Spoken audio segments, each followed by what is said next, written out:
Hi everyone, Hattori Hanzo here with Rhyme Signatures, the nerdiest music review this side of breaking a decades-long oath the moment Uma Thurman comes into your sake bar and makes her problems into yours.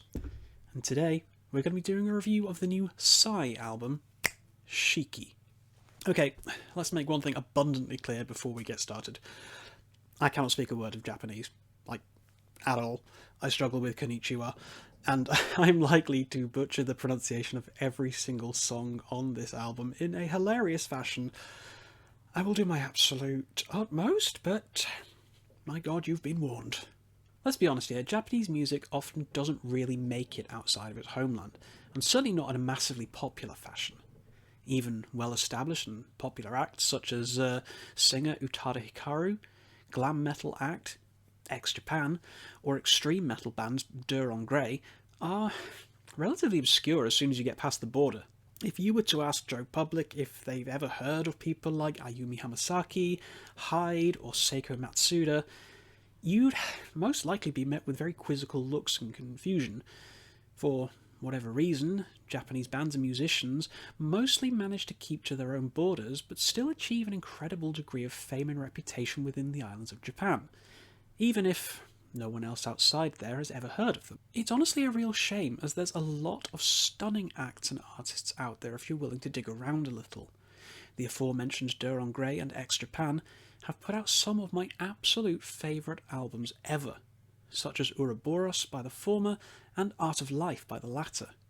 And I don't know, it would kind of be nice to find more people in the West who are familiar with these artists, but you know.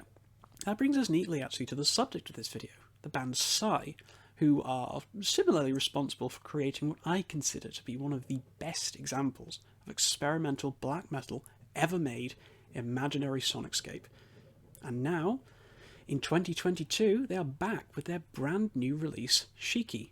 Sigh have been doing the rounds for quite a while now, first established in 1989 and putting out their debut LP in 1993. The band has had a fair few lineup changes since their inception, but vocalist and multi-instrumentalist Mirai Kawashima and present bassist and former drummer and guitarist Satoshi Fujinami have been around for the entire life of the band. Shiki represents their 12th studio album, and for my ears is one of the most immediately accessible records the band has ever put out. Now, this isn't a bad accessible, bad, and it feels kind of weird to even imply that being accessible has any negative connotations. But when a band establishes itself as a creative and experimental tour de force, it's not completely unjustified to be cautious about their newest output being easier to immediately appreciate than what has come before it. But regardless, this is exactly that, an immediately enjoyable metal record with some of the most important personality traits that the band has become known for over the years, but also managing to give us some pure, I suppose, popcorn entertainment is the closest equivalent.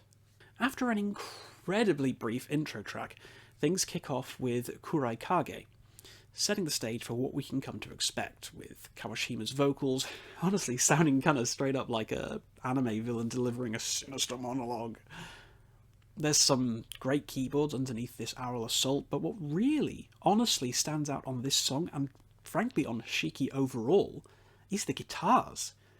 There is some absolutely blisteringly brilliant six-string work throughout this entire album, and while Kurai Kage gives us a tease of what's to come, it's only really when the third track, Shujaitsu Metsu, kicks in that we really get a sense of just how good the riffing and solos on this album are.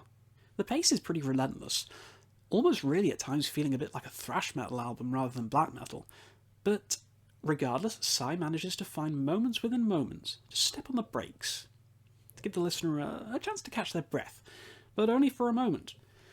Shikabane is a great example of this fantastic pacing, as this song moves at a breakneck speed, with some really fantastic frenetic drumming towards the midway point, but then segues into this nice slowed down section, replete with the atmospheric vocals and chugging guitars, before closing out with this delicate electronica-sounding keyboard section and immediately jumping into the cinematic and soaring Satsui Geshi no Ato. Kawashima embraces his signature black metal screeching for this track, but it's really all about the incredibly catchy guitar hook that I have been humming for days at this point. It has to be said that the Japanese language really does fit this kind of music incredibly well. And while I can't speak a word of it, in some ways it benefits me because it does force me to focus on the sounds of the vocals instead of their meaning. And honestly, this is a kind of an interesting point that I found for bands and musicians who sing in their mother tongue rather than in English, as is so often the case. The vocals become, I guess, an instrument in their own right. And, okay, yeah, this is always the case, really, regardless of my ability to understand the lyrics or not. It becomes heightened and more so when I, a foreigner in this instance, cannot speak the language in question. I get this with the German of Rammstein, the Icelandic of Sigur Rós. Yes, I know, it's also partly a made-up language, so, whatever. The Finnish of CMX, and of course the Japanese of Sigh, amongst, many others. In a lot of ways, it makes me appreciate the vocals more, as they perform a function to me at this point that they cannot otherwise do in English. Oftentimes I will listen to a band singing along in my mother tongue, and I'll have to kind of, endure my way through some really embarrassing lyrics. I'm kind of looking at the new Muse album whilst I'm thinking about that, but, My inability to understand the lyrics on Sigh's work might very well be working in my favour. I don't know, it's hard to know. I could be missing out on some incredible prose. I just don't know, short of looking up online translations. But those are kind of often a little bit jank in their nature and often kind of miss the point of the lyrics. But regardless, the vocals themselves on Shiki sound really very, very good. They fit the music incredibly well, and they serve as a brilliant extension to the creation of the mood and atmosphere throughout the album. The quality of the songs on Shiki really feel like they are following a classic bell curve, starting off slow, peaking hard in the middle, and then petering off towards the end.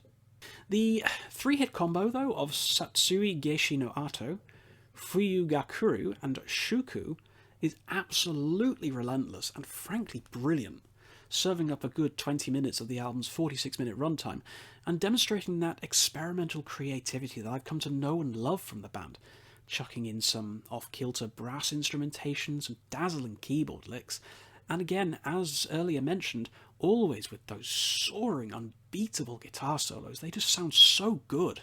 However, though, my main criticisms with this album is that as enjoyable as the good parts on this are, I've got to be honest, I did sometimes find myself zoning out and losing interest, especially early on and towards the end of the record. It kind of brings me back to that bell curve sort of comparison I was talking about earlier. There's a certain degree of feeling that Shiki would have benefited from, getting up to speed a little bit faster and hitting the brakes a little less early before the album ends. I mean, closing track Toji no Asa feels like little more than the outro of a longer song, and I think this would have benefited greatly from being upgraded from a 3-minute closer to a 5 to 6 minute banger to seal the deal. The penultimate track, Mayonaka no Kai, would perhaps have done better as the closing track, as it thunders forward at a much more exciting pace, the final third of the song representing a real rise in adrenaline. But instead of ending the record on a high note, it all sort of falls apart a little bit, with Toji no Asa serving very little purpose other than to, play you out of the auditorium to the sounds of, show's over, folks. Time to go home, we're done here, you can leave, bye-bye. It is for me a disappointing way to end the album, especially as the middle has this 5-track run that's exciting, engaging, and memorable in ways that the latter quarter or so, it just can't meet up to. So, what else can I say about Shiki? This is a solid entry into Sigh's pretty impressive discography.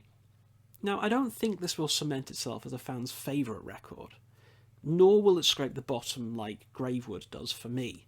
It's at its best engaging and moorish, but at its worst it's kind of boring and a bit plodding, managing to skirt the middle ground in kind of the least dramatic way possible. The good moments are really quite exceptional, though, so it does manage to keep its head above the, average line to the point where I would be happy to recommend this to someone new to the band. Just, I don't know, don't expect an awakening experience from this, and you're likely to have a pretty good, albeit kind of vanilla-flavoured experience with Shiki. This is all, of course, my opinion, as you know, so tell me what you thought of this record in the comments below. If you've got anything you've listened to this year you think I should check out or would enjoy otherwise, let me know about it. I might get around to giving it my own thoughts. If you like this video, please do share it with anyone who you think might enjoy it. Please do thumb it, give it the old metric treatment. If you hated it, please tell me. I always like a bit of spirited debate in the comments, it's always fun. And obviously, of course, do please consider subscribing for some more content. Until next time, guys, keep your rhyme signatures odd.